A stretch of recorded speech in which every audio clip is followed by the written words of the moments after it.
warahmatullahi wabarakatuh. Halo teman-teman, jadi di sini saya akan menjelaskan sedikit gabungan dari bab 1 hingga bab 5 dari buku Geografi dan Ilmu Sejarah. Nah, bab 1 membahas hubungan antara geografi dan sejarah sebagai dua disiplin ilmu yang saling melengkapi. Geografi membantu sejarah dengan memberikan konteks ruang dan kondisi alam pada berbagai peristiwa, sehingga lahirlah geografi sejarah atau geohistory. Selain itu, metode penelitian sejarah seperti heuristik, kritik sumber, interpretasi, dan historiografi membutuhkan dukungan ilmu bantu seperti geografi untuk merekonstruksi kejadian masa lalu secara akurat. Bab 2 menjelaskan teori-teori yang digunakan dalam menganalisis sejarah seperti teori gerak sejarah, teori persebaran kebudayaan, dan teori siklus sejarah. Pemikiran dari tokoh nasional seperti M. Yamin dan Sartono Kartodirjo juga memperkaya kajian filsafat sejarah di Indonesia.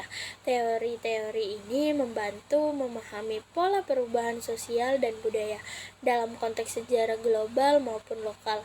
Bab ketiga mengupas konsep geohistory yang mengkaji pengaruh lingkungan geografis terhadap perjalanan sejarah di Indonesia. Banyak kerajaan seperti Sriwijaya dan Majapahit berkembang di wilayah lahan basah, menunjukkan bagaimana kondisi geografis memahami pengaruh kemajuan peradaban. Geohistory juga menjadi bagian penting dalam pendidikan sejarah untuk memahami hubungan antara manusia dan lingkungan.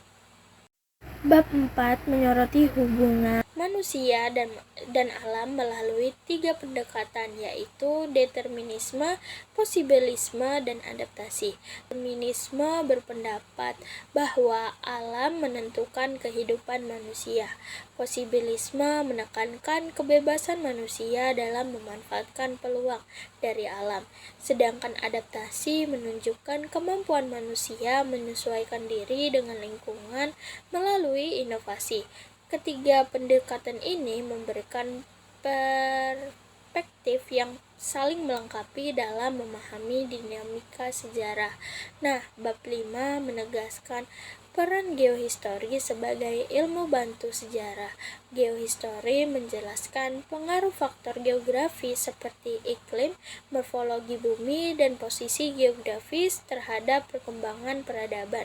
Selain itu, geohistory juga relevan dalam pendidikan IPS untuk mengajarkan keterkaitan antara ruang, waktu, dan aktivitas manusia.